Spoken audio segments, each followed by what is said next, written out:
Yep.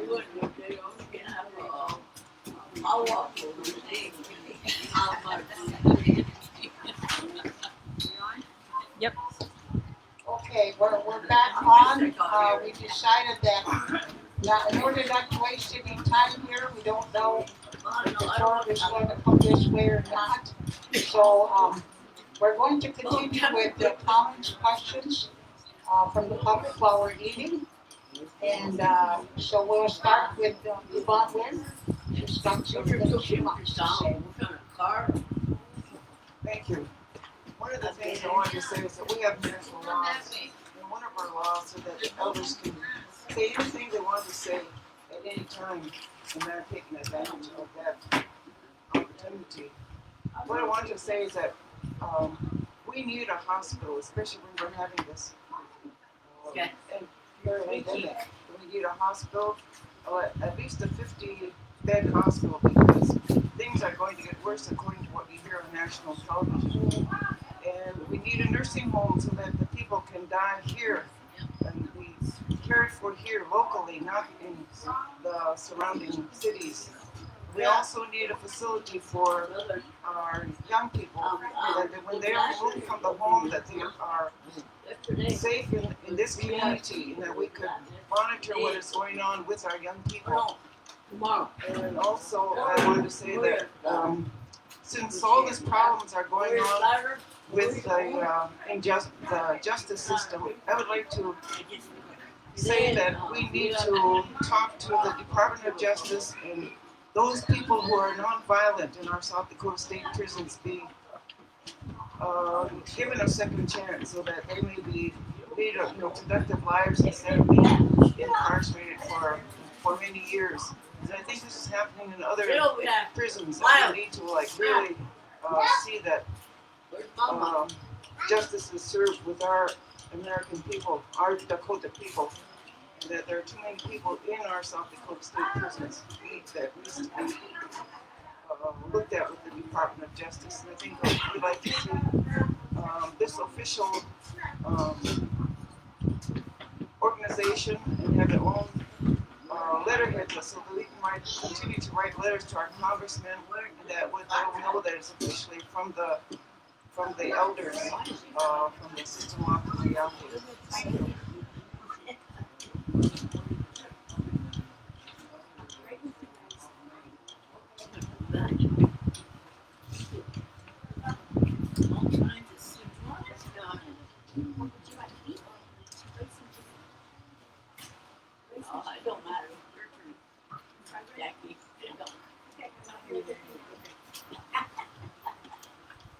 Hi there, I'm glad everybody's here. I'm going to use my teenager voice. I have teenagers, so I'm used to yelling at them.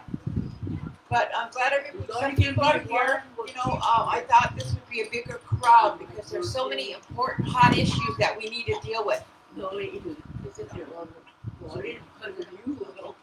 Anyway, I really came today because of child protection. We have 23 families who are suffering because of them. Because the person who's in charge is looking the other way, sweeping things under the rug. We have kids being placed in wish teachers' homes. We have another set of kids being adopted out in Watertown. They're tribal members. Again and again, we went, talked to them, nothing happened. And I'm really, really disappointed. There's too many issues here for us to not pay attention. And it's affecting all of us, every one of us. One is the meth issue. It's so rampant now. It's very rampant. And I told judicial, I think we went to judicial. Yeah, I went to judicial and I told them I have 5 granddaughters in prison because of meth. 5. It's something that it's a reality. 3 grandbabies born in prison. So it affected my home, it affected my life, affected my family. And there's nowhere to go to, nobody to turn to get help. No one. And I'm frustrated. I'm a grandma, and I'm really frustrated. There's so many issues, and what do we do? Where do we go now? Where do we go? Our executives and our council aren't paying attention. They're not. They get up there and they say, we're going to do this, we're going to do that, we're going to make these changes. Nothing happens. Nothing. And I'm very frustrated right now. I really, really am. And that's why I came today. And I'm hoping that other people will be just as frustrated as I am and affected by all these issues. There's got to be something done. It's up to us. We're being affected. Us people who have no say. It's up to us to make those changes. And we need strong leadership.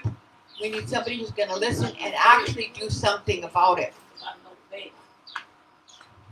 So I think this is an open mic. So I think if anybody wants to talk, come on up, because we're challenging the child protection right now, and I'm really frustrated. One of the things that I'd like to share with you guys is that the ICWA, the Indian Child Welfare Act, came basically from here and Pine Ridge. There was two women who initiated it. They worked with Bert Hirsch and also Senator Abrisk at the time. So we should be dang proud. We should be protecting of that and everything, but we're not. We're not. Our poor babies are often being traumatized by being taken away. You know, so, and it's affecting them.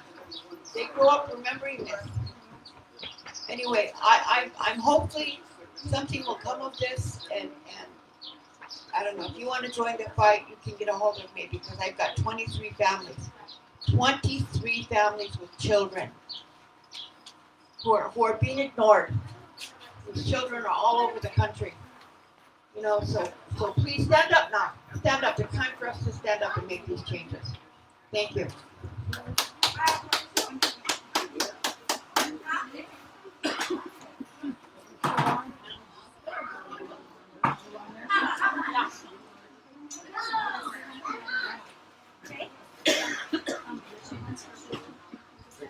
I think we have Jackie Needham that wants to say a few words. So we'll wait for her to, here she comes.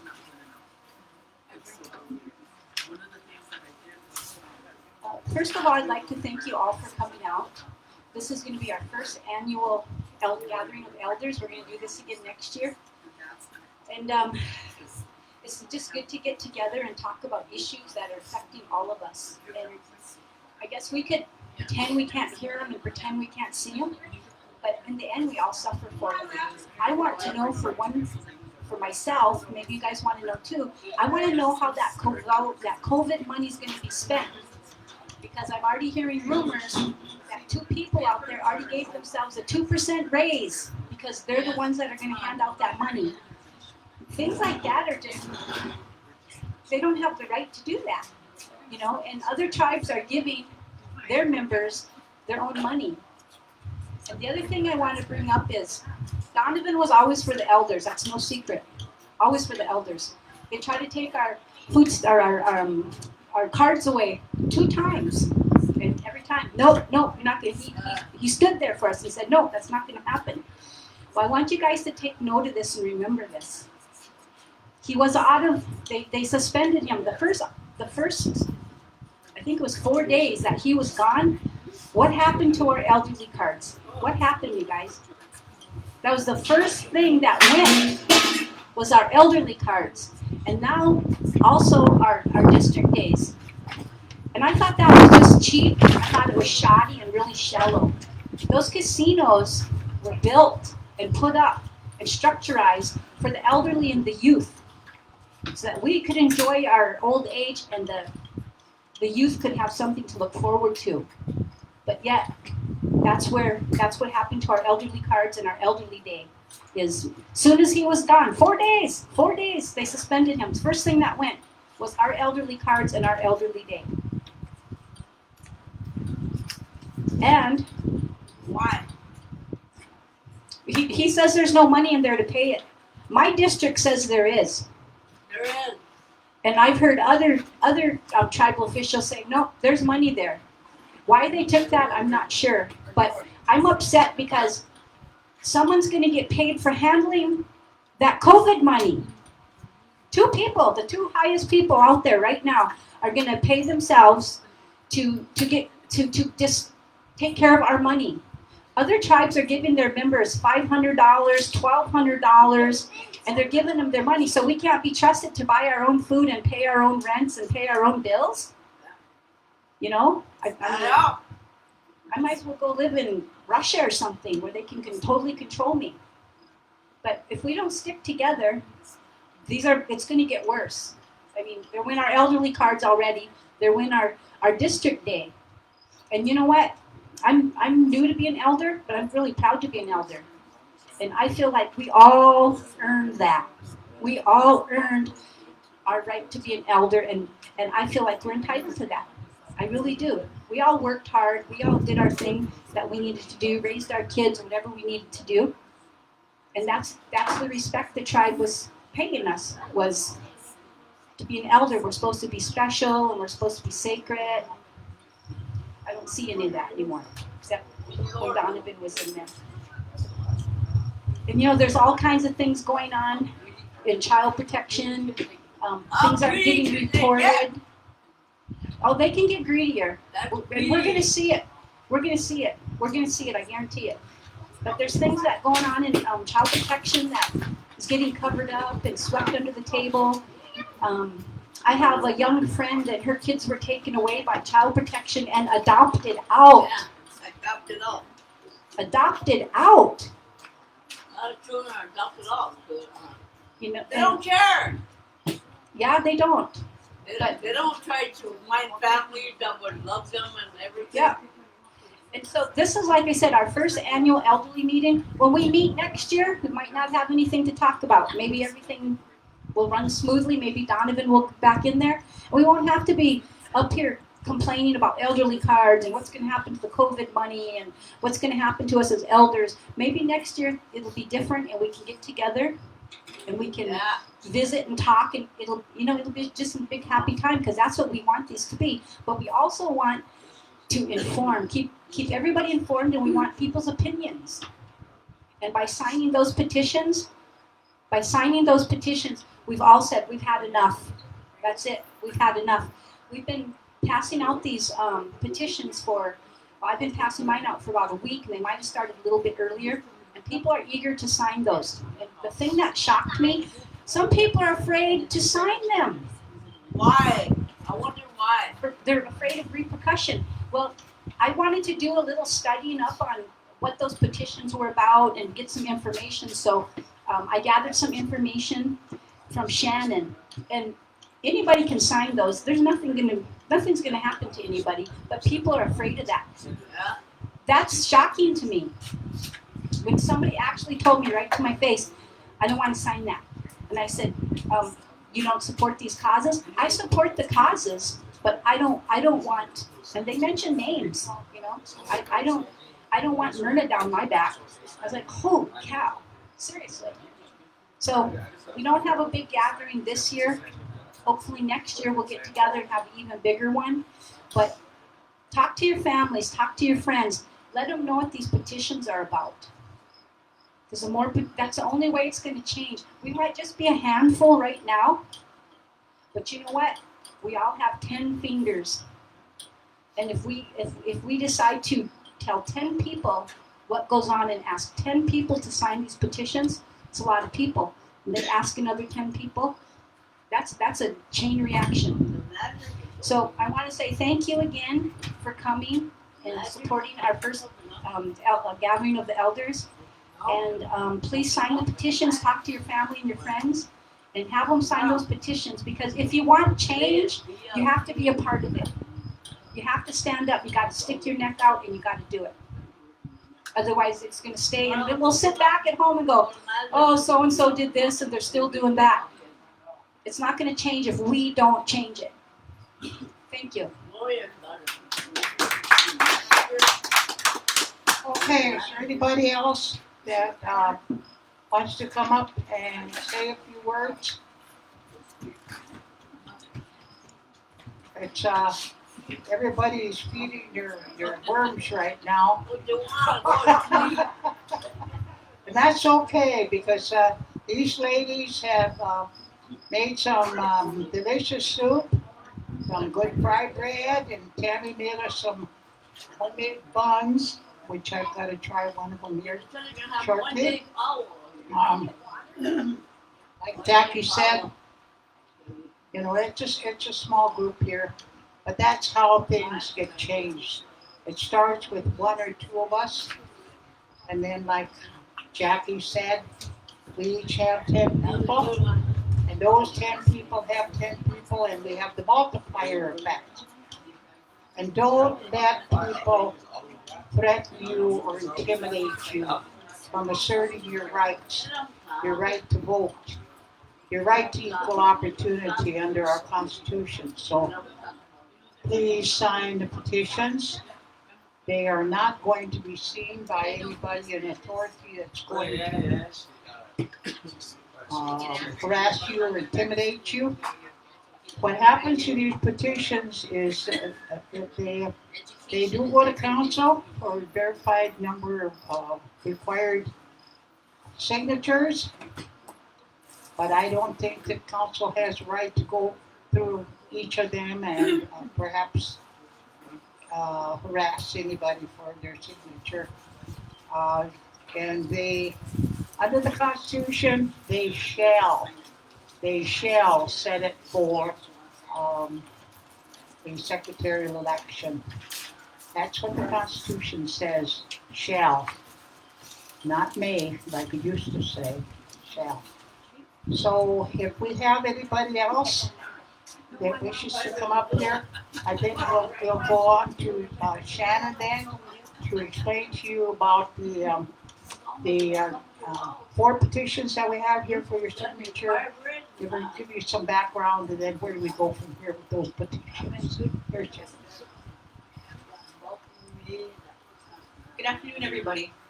I want to thank you all for taking time out of your day to come out and listen and to sign our petitions. We have 4 petitions. The first 2 are for a secretarial election. We went this way because, like Lorraine explained, when we tried to change our election code, that failed. So I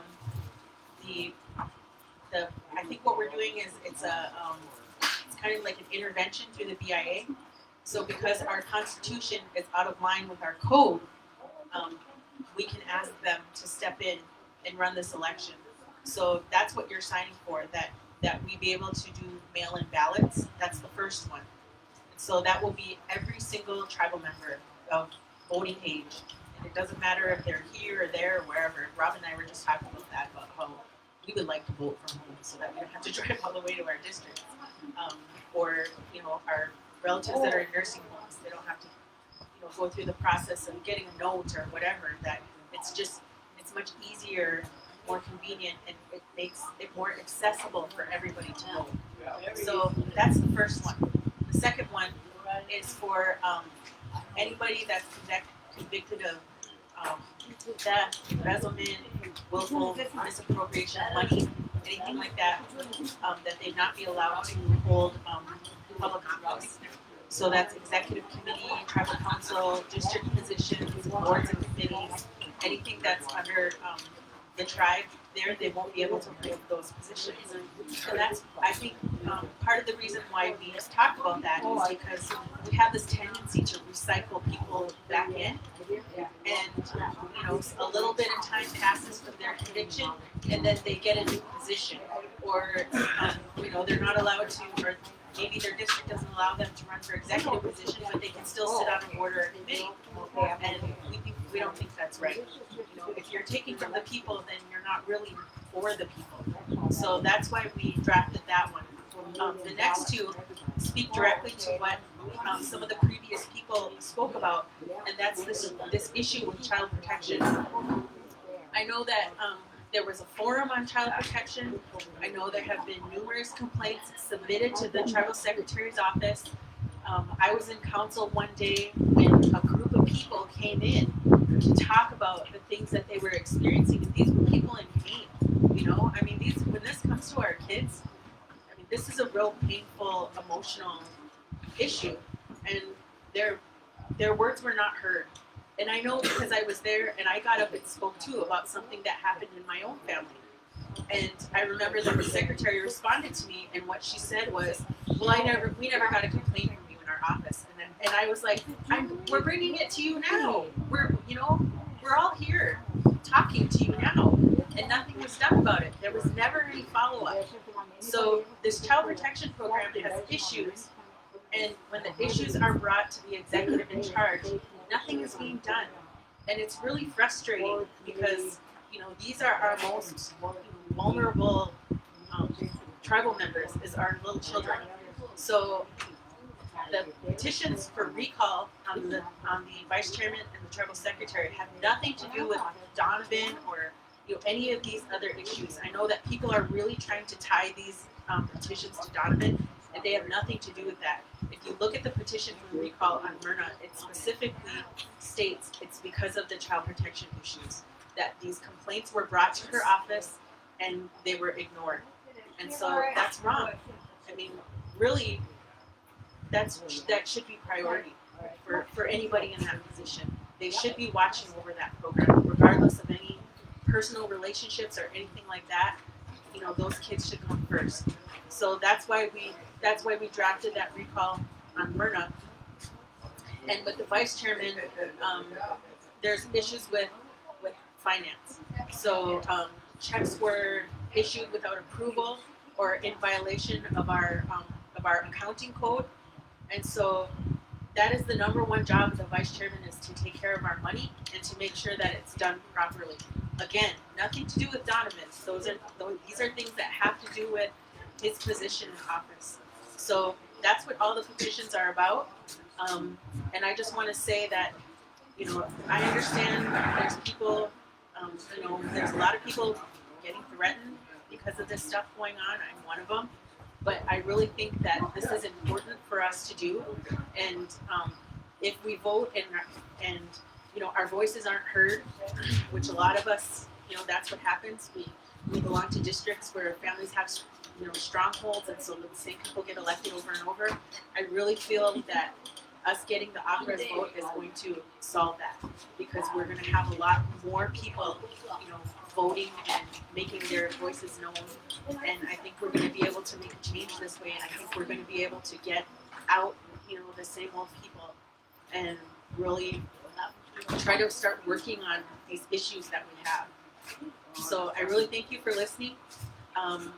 And again, if you don't agree with any of the petitions, don't sign them. But I'm really hoping that we get the most signatures on our Opera's vote one, because I think that one is the most important. Thank you for listening today. Yeah. Okay, we're about to wind it up. So it's your last chance. If you have any questions or any comments to make, you may come up at this time and do that. And if I don't see any hands up or anybody coming forward, we'll just wrap it up. I just appreciate the ladies that did the food. I appreciate Shannon for the doing of the petitions. I think we have one lady over there that wants to speak. Okay. Selma is coming up to the mic. And we just have to remember what the focus is on here today for the elderly. We need to get involved. We need to let the young ones know where we stand. Thank you, Lorraine. And I'm not one of the young ones. Hi. But anyway, what I came to talk about is Medicare.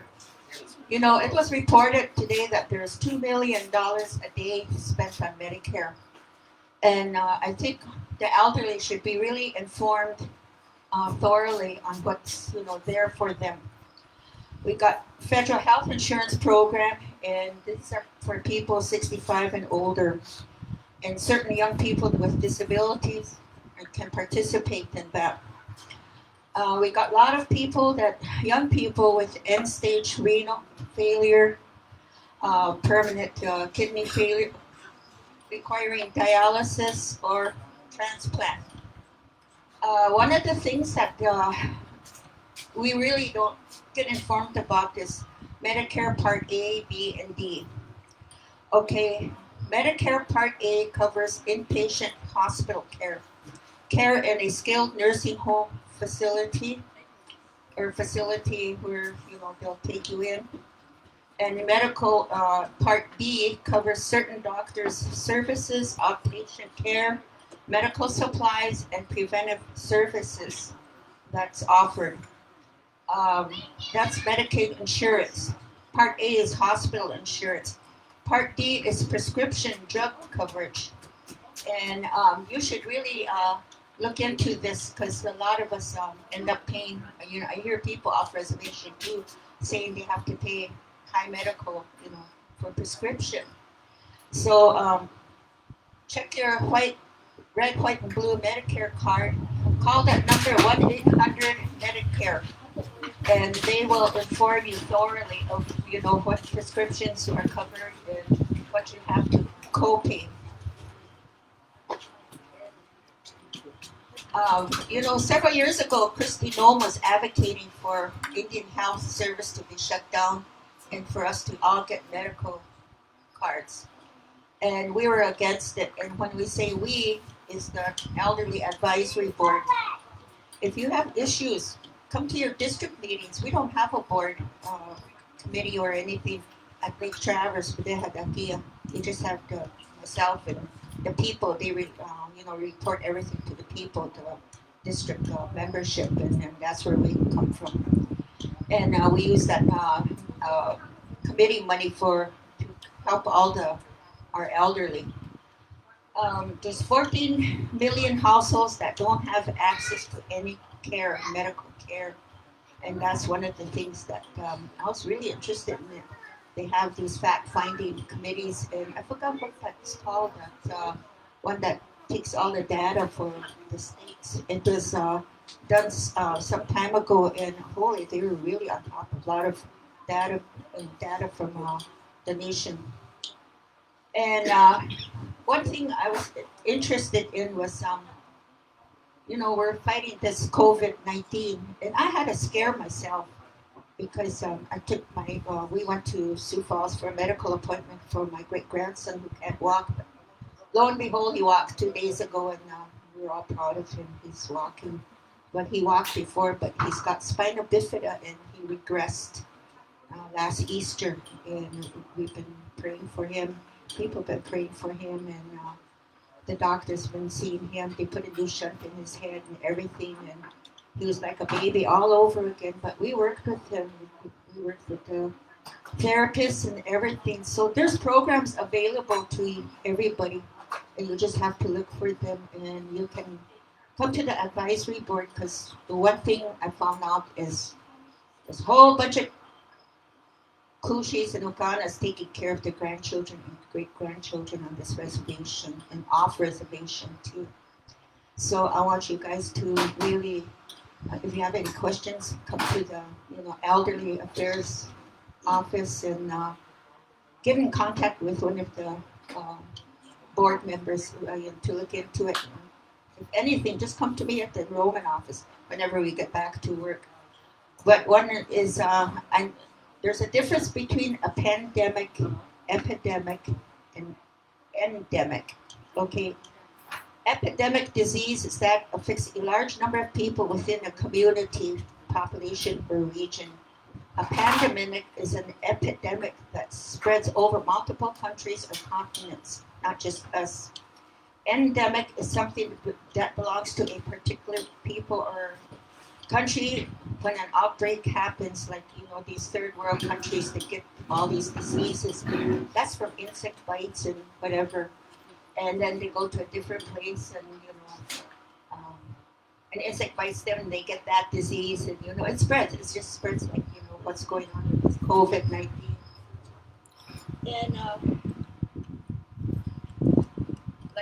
like we found out, a single case can really blossom into something else. An epidemic versus pandemic. A simple way to know the difference between an epidemic and a pandemic is to remember the letter P in pandemic, which means a pandemic has a passport. That epidemic travels country to country, so that's why we call it a pandemic now. An epidemic is actively spreading new cases of a disease that exceeds what is expected and gets out of control. An endemic is a constant presence in a specific location that gets spread like a malaria. It comes from the warm countries, Africa, and the different places. And I didn't know they had a ice endemic in Antarctica. This is because they have diseases on that ice. So it's that's a mind blower to me. I say, holy, they really look into stuff. Kush used to say, "What she do a comp." They figure out a lot of things for us. So an outbreak is one step farther. Someone gets to a certain region and gets bitten by a mosquito that carries the fever. It spreads.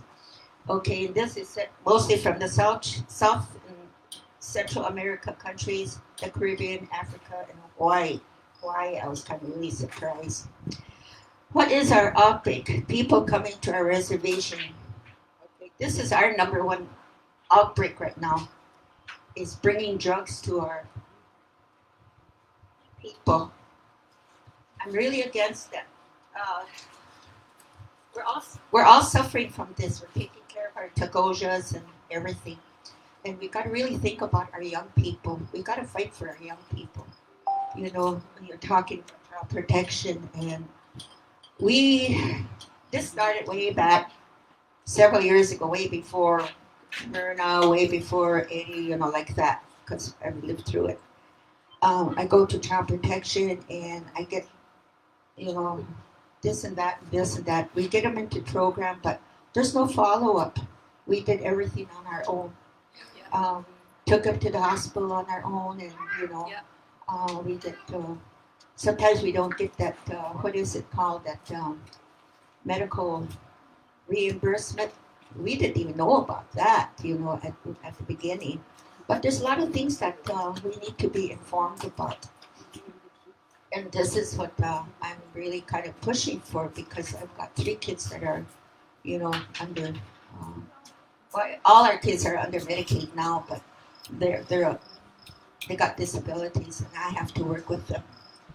Okay, everyone is involved in this COVID-19 that's going on now. People got together following guidelines that was instructed us to follow. Our tribe is looking out for us by providing food to the families, because our workers, employees are laid off. Trouble starts because some can't get their unemployment, some lose their homes, can't pay their rent or electricity. We got that $1,200 from the government, which is supposed to cover our 2 months of not being able to pay our bills. Some have house mortgages, rent, electricity, water, car payments, no cars. We have to pay for a shuttle, which is, $5 here for each trip, but in the cities, they get a card for $50 for a month. Yep. And they could go anywhere they want. And gee, they that's good for them. But it's hard for our people on the reservation. And we have some have no cars. We have to pay car insurance, house insurance, all these, and then we're without money. And it really hurts. And I really appreciate the groceries, boxes of stuff that they're giving us. I appreciate the young people, putting these boxes together. And, they need work too, because they're helping their families. And so the OYAP is looking out for us for the food boxes that was, provided to us by the government through the care program. And I'm glad that one of our tribal members, who was Gabby, put in a grant for that. And our grants are based on our head count, on reservation head count, our programs on the reservation. And so what is an epidemic? It's drugs now, meth, opioids brought to our people on the reservation. Then our own people harming our families, selling and supplying them with the shisha drugs to some of our young ones, and even to our older family people that need, medicine, and they kind of resort to drugs. This epidemic is spreading insidiously, really. Is affecting families, numerous families. Look at all our grandparents, participating in all these programs for our children that should really be young people in these programs providing for their kids. And I get numerous stories from younger mothers, and they feel bad, but that meth is hard to kick. I mean, it's a long term. You have to go through healing process too. You really have to support them, and it's really hard. Sometimes they have to go to prison and everything. It's hard. It's hard on the family too, because look what who we're taking care of. And I cherish my great grandchildren. We have to take in our Tagojas who lost their jobs or got laid off for a time, or parents losing custodies, and here comes the grandparents and great grandparents. My department had to lay off one of our workers, and her line item salary was taken and goes back to the general fund, so nobody's stealing money from my program. It goes back to help the people. There's a lot of jobs or people on hold status, and they're anxious to get back to work, but they know the number one thing is to protect their people and stay away. And they have what I just talked about, low incomes, waiting weeks for unemployment check to come through. We don't know if our program is going to get our own funds back. Most of our programs get their funding by on-reservation headcount to help our people. We do not count off reservation with our grants. The programs in the country, cities, use their own headcount. They have their own headcount too in the cities. We are lucky to have the Indian Health Service and lucky to get Medicaid for our children and the disabled through our social services. Count the blessings we do have. I have a I don't like question. to talk, but I just read this, and I don't know if it's true or not, but is the heat and this COVID virus, is that going to help kill the virus? Is that true? I didn't see it in one of Okay. the things I was reading about. It didn't have anything to do with heat. Okay. Would that be a possibility though, or? I really don't know. Okay.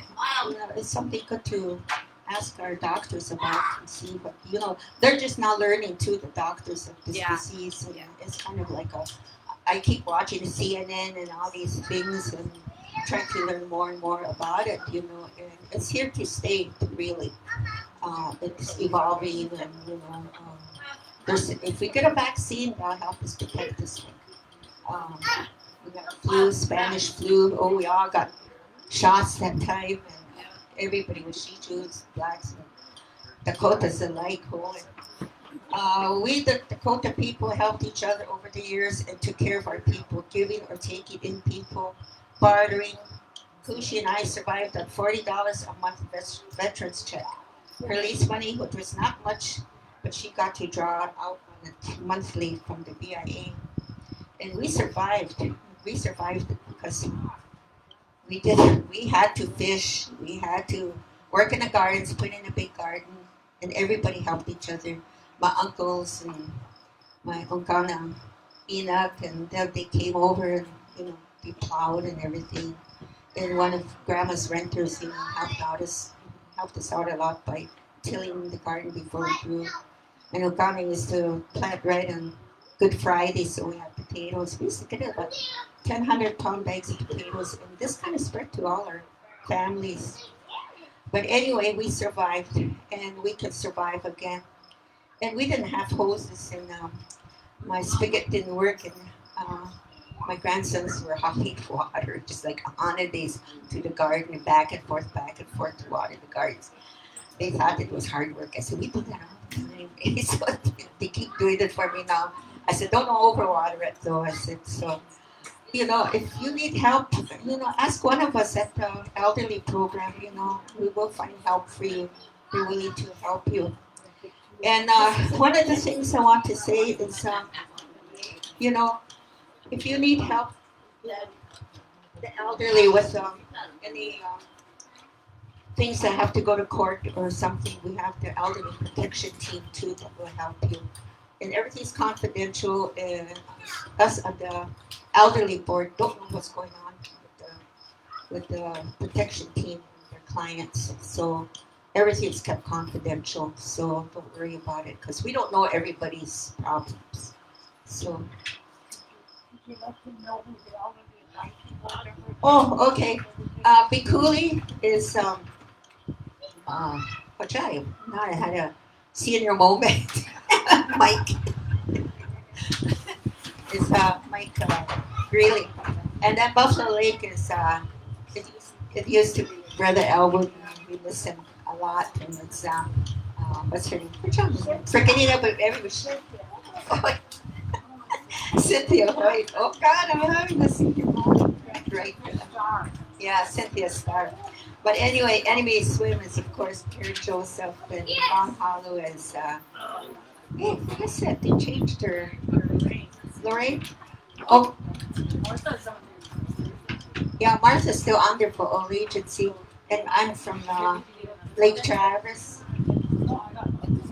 Kaipa Veblen is what's her name? Shoot. Who is Kaipa Veblen? And Long Hollow, who's Long Hollow? Hey, she just got on too. Who is it now? But anyway, you can call me. I'll remember once I get home. Okay. Sorry. Thank you. Thank you, Velma. That's good information for the elderly. This is what this meeting is all about too, to give you information of what's happening. I'm glad that she brought Zelma brought the issue of drugs on this reservation. That's a real concern for the elderly because a lot of us are taking care of our grandchildren. I have a great grandchild under my custody. Getting back to the drugs, there's a long-term treatment facility that's in the works too, out of some of this COVID-19 money. And these projects have got to be completed or won't be completed by December 31st. So they want to start construction hopefully mid-July. So that, and then the other one was a non-acute care facility that we could turn into a hospital, and that will be helping with the COVID-19 cases. Hopefully we don't see any more, but if we do, we're preparing. They're saying that we may have another big wave late fall in this winter. We're hoping and praying that doesn't happen. But if it does, we will be prepared hopefully this winter with this new facility. And then the other one is the jail. I've been informed that we will be receiving $14 million more dollars of COVID-19 monies. I don't know if that's coming through the CARES Act or where it's coming from. You're shaking your head. No, that's not true. No, I'm just frustrated because we've been talking about this for 2.5 years now For what?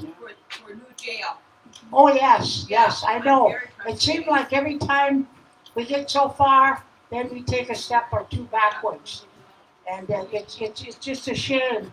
And then the other thing I wanted to, before I forget, is we need those mail-in ballots. That resolution that was presented to council. What they're preparing for now is still voting at the district centers.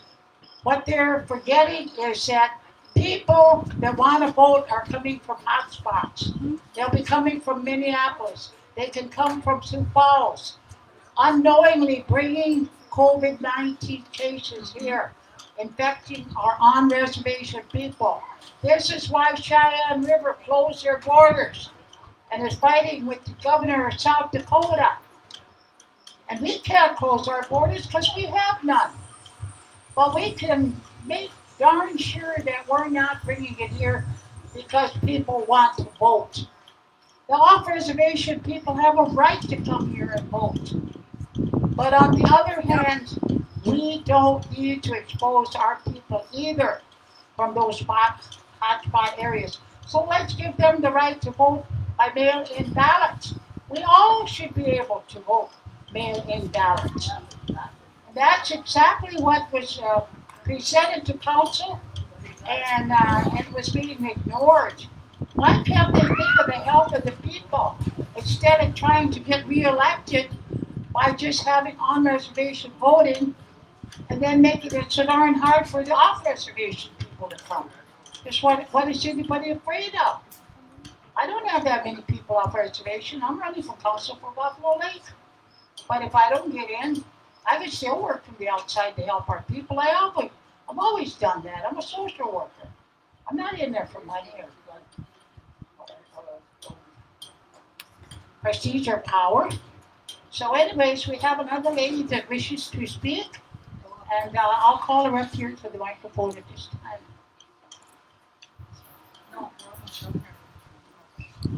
Good, wonderful. Did you tell her you wanted to speak? Well, my name is Rhonda Kupeska. I'm from Old Agency District, and I am the tribe's Victims Assistance Coordinator. I work with the Elderly Protection Team, and the Elderly Protection Team will obtain a guardianship over an elder who is being financially exploited, who's being abused, who's being neglected by their family.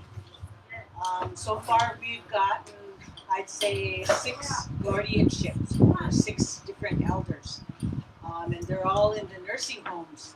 And since I do all the legal work for the team, I'm the one that's got the authority. Like if they have money in the credit union will call me, and I will say yes or no. They can get money, but it has to be somebody that is going to take care of them, because the credit union has given money to different young ones saying this is my Ogana, this is my Kushi, and they give them the money, and the Kushi and the grandpa never see it.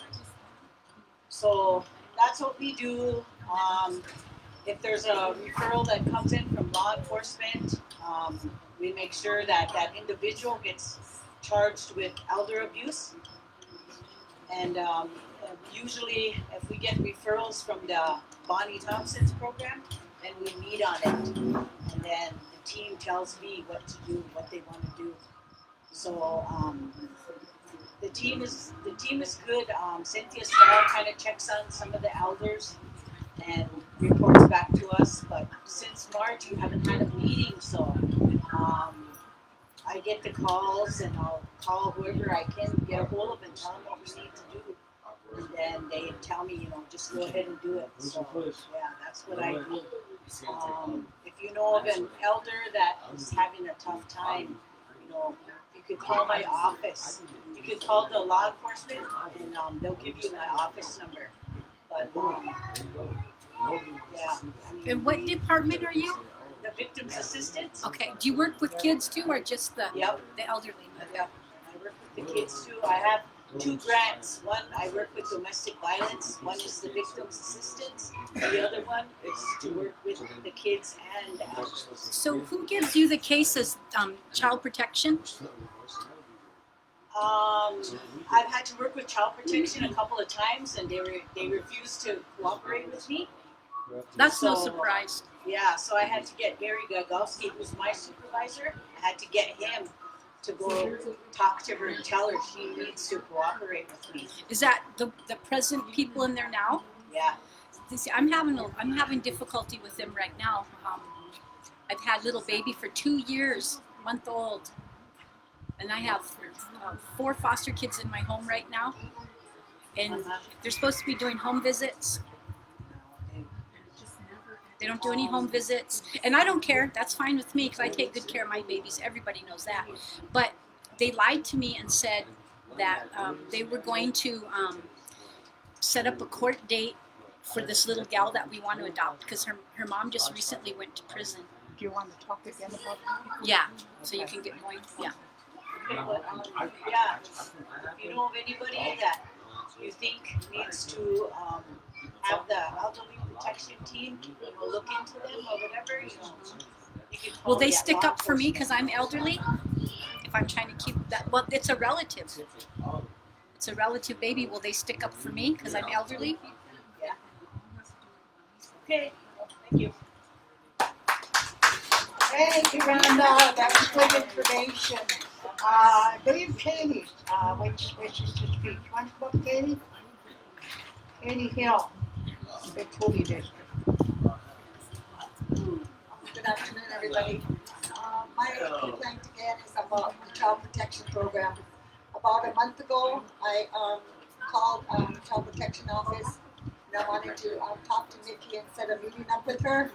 And I got her a receptionist, and her receptionist said she went on a late lunch break.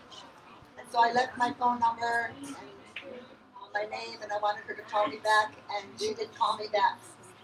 So I'm like, why is she even working there? She can't even answer a phone call.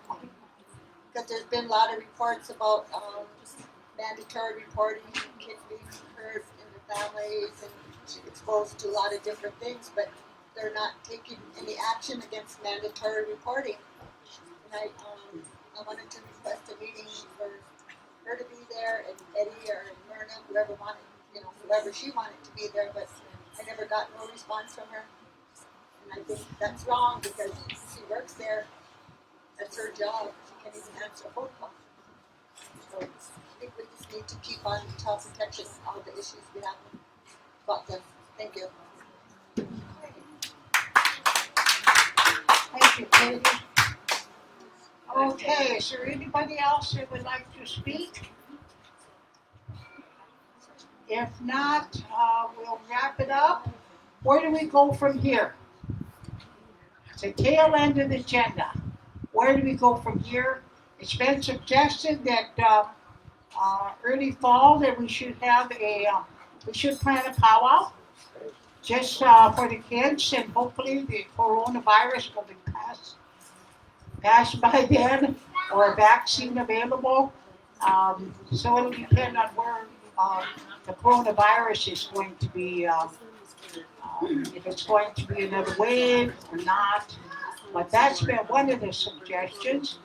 Is there any other suggestion? This is going to be the first annual powwow. As long Not as it's powwow. nice out, why can't First we have annual more meeting. meetings out there? Yes, Why can't we have more meetings out here while it's we sure can. yeah, How often do you want a meeting?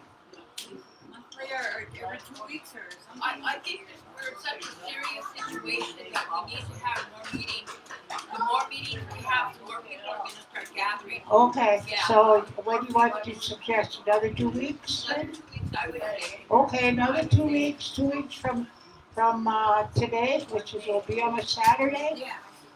And we'll need some volunteers again for the soup and fried bread and the cakes, and it was delicious. Yeah. I enjoyed the meal. I enjoyed all of you coming and speaking your mind. Let's not be intimidated by any threats or anybody that wants to laugh at us, joke about it, pretend that the elderly should not be respected, that we don't have something worthwhile to say, and the young ones should probably be listening. That's the way it used to be. That was a traditional way. Why can't we go back to the way it used to be and have respect to the elderly? And I have a young man standing here nodding his head. That's good to see. Somebody's teaching our elderlies, some of the elderlies are teaching their young ones.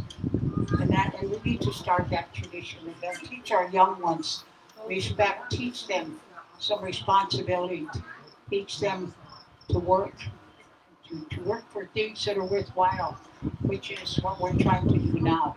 And we don't want voter suppression, so that's what these petitions are all about. Gives you a voice, gives you the right to speak up. So with that, we're going to sign off. If anybody has any comments or whatever, who can they get a hold of, Shannon? If they have any comments, suggestions, or whatever, after this meeting, we're going to meet again in 2 weeks. Okay, so it'll be on. We'll set it up again. We'll set it up on Facebook Live again. Okay, we'll set it up for Facebook Live again, and it'll be out here at the powwow grounds. And we're hoping that we can have more participation, and this group will will grow. I know a lot of people told me they would be here, but there were other things going on. I know one of our elderly is just in the hospital in Fargo right now. I know somebody else had to go towards Sioux Falls. So we're really, and they already, this is going to keep happening with the elderly because we're up at that age where they have medical issues. So with that, I just thank all of you for joining us today. I'm happy that you all were able to. Did you still want to speak, young man? That's fine. Okay. I'm sorry, I thought you just came up closer to get a better look at me. I thank you for joining in. I thank you for listening. I thank you, all of you that are here today. I thank the folks, everybody that came up and gave us good information. And if you want to join us again, next Saturday we'll be coming on Facebook Live.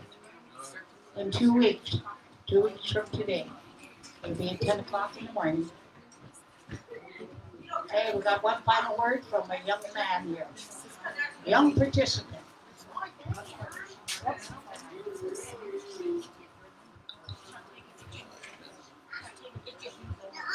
are you? My name is Matthew. Matthew Goodson. My grandmother is really good. I'm one of the grandkids that was raised by my Lucy. She has, a lot of us, there's a lot of kids that are in the same situation I am. We were raised by our grandparents. But the reality is, CPP, they want us to, I have some friends that, CPP told them, get sober, go to treatment, and we'll get you your kids back. But that never happened. They got sober, they're still stuck with the grandparents. They're working twice as hard. They take our sobriety serious, but we still get looked at like we haven't changed. And I stand with the elderly because it is true. We should take care of our elders. Our elders should, they're important to us because our youth is our backbone. And if our youth can back up our elderly, then we're good to go. Our youth need to understand that our elderly is all we got. We don't listen to our elders, then we lose our culture. You guys are what we stand for. We have to keep going, keep fighting. I can get a lot of my friends to stand with the elderly because that's what we have to do. We've just been waiting for the move. We've been waiting for, get the go-ahead call to come and gather with our elders. And I hate to say it, but I'm one of a kind that I defend my elderly, no matter what. I don't like that I can go to each district, and it's sad that, these kids are breaking into the elderly complexes, stealing from their grandparents, stealing from them.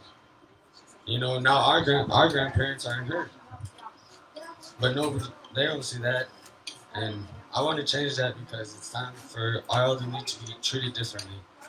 They need to be heard. Their voices need to be heard. Every person that's been in that council spot has said, I'll make our voice heard, but in reality is they're sitting there for that money. That needs to change, because if our voice is really important, then it's really important. And I want our voice to be heard. I don't need to run for chairman, I don't need to run for tribal secretary. I can make my voice heard right who I am, because I am a human being, and our elderly is really important to us, for us to stand for. No one should be going through what our elderly's been going through and what a lot of our people in our tribe are going through. It is time for that to change. It really is. It's kind of disappointing. It really is. It makes me upset because we as Native Americans deserve more, and we're really special and important to the people we are. But it's crazy.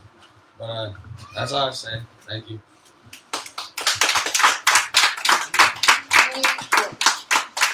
So we're signing off now. I appreciate this young man coming forward. And I want you to know when we have our meeting 2 weeks from now that young people are welcome to come join us. It's our gathering, but everybody's welcome. We're Kushis. We want to we want the young ones to know what we're up to.